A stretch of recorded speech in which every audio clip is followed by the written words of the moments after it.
The Arizona desert stretched endlessly under a cruel sun. Waves of heat shimmered across the barren sands as Dr. Alan Mercer, a graying paleontologist with decades of fieldwork behind him, brushed away the last grains of sand from a discovery unlike any he had ever seen. His assistant Maya crouched beside him, staring at the massive stone slab half buried in the earth. It was unmistakable, a fossilized wing. Not the delicate, thin bones of a pterosaur, but something far larger, far more menacing.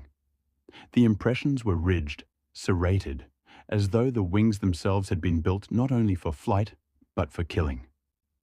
Alan traced the outline with trembling hands. "This isn't natural," he murmured, his voice barely audible above the desert wind. Maya leaned closer. "It looks engineered." Alan wanted to laugh, to remind her that evolution was nature's engineer, but he couldn't. The wing bones glistened faintly in the dying sunlight, like metal blades catching fire. And the skull they uncovered hours later told an even darker story. Unlike a raptor's narrow snout, this one was wide, jagged, and filled with teeth designed to shear flesh in a single bite. That night, the campfire crackled uneasily. Alan couldn't shake the sensation of being watched. He jotted furious notes in his journal. Wings serrated. Possible predatory adaptation. Skull design unlike anything documented. Dangerously efficient. Then it happened. The desert wind shifted, carrying with it a shriek that froze every member of the team in place. It wasn't the cry of a coyote, nor the call of an eagle. It was deeper, sharper, like steel tearing against steel. The sound echoed between the cliffs, vibrating in Alan's chest. The lantern flickered, then extinguished. In the shadows, something stirred.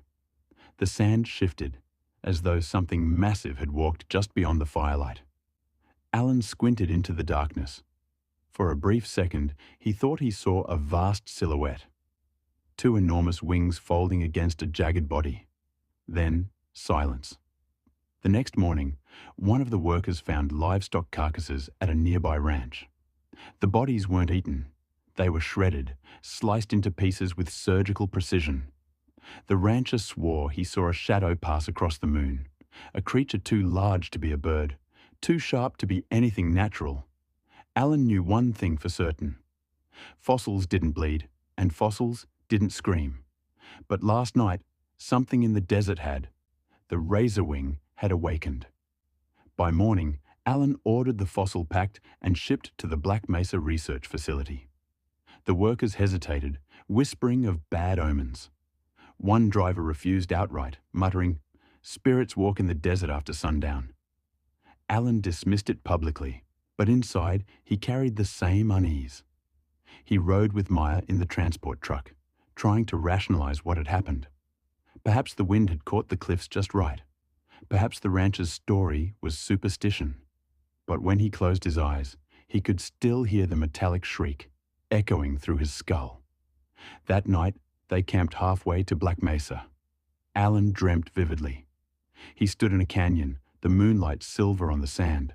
A shape perched on the cliffs, wings unfurling with a hiss. The edges gleamed like razors, and when the creature launched itself into the sky, the force of its wings knocked him to the ground. Talons reached for him. He woke gasping, drenched in sweat. The driver shouted from outside the tent. Alan rushed out and froze. Deep gouges, three-pronged and precise, carved across the steel side of the truck. The crates remained intact, but the marks were fresh. Maya's face drained of color. "Alan, this wasn't a dream." At dawn, the convoy passed through an abandoned mining town. Windows smashed. Barns collapsed. The wood was shredded by claws, beams bent as if something massive had passed through in fury. A single phrase spray-painted on a ruined wall caught Maya's eye. "Wings of death." "An earthquake?" one worker offered nervously. Alan said nothing, but his chest tightened. Earthquakes didn't leave claw marks. That evening, as they gathered by the fire, Maya stiffened. "Do you hear that?" she whispered. At first, Alan heard only silence, then a hum, low and metallic, vibrating in the night air. The sound grew louder, until the very ground seemed to shake beneath it. The stars above them flickered, and then disappeared altogether. Something enormous blotted out the sky. Two colossal wings stretched across the heavens, their serrated edges catching the moonlight. The creature circled silently, its body a shadow against the stars, eyes glowing with faint amber light. The Razorwing had found them. The convoy pressed on the following morning, but fear rode with them. Nobody spoke much. Every few minutes, Maya's head snapped upward at the slightest movement in the sky. Alan clutched his journal tighter than ever, his knuckles white. He scribbled frantic notes, trying to rationalize what they had seen the night before. Optical illusion, he muttered under his breath. Stress, group paranoia. Yet even as he spoke, his voice lacked conviction. By late afternoon, they entered a stretch of desert canyons. High cliffs towered over them, the perfect hunting ground for something that preferred the skies. Alan scanned the ridges, but nothing moved. For a moment, the silence was comforting. Then it came. A shadow streaked across the sun, so large it plunged the canyon into momentary darkness. The truck screeched to a halt. The workers shouted, pointing skyward as the Razorwing descended. Its wings unfurled like storm clouds, each beat sending shockwaves through the air. Dust spiraled around them as the creature let out a deafening shriek. The workers panicked, scattering in every direction. Alan shouted for them to stay together, but his voice was lost in the chaos. The Razorwing dove, its talons ripping into one of the supply trucks. With terrifying strength, it lifted the vehicle into the air as though it weighed nothing.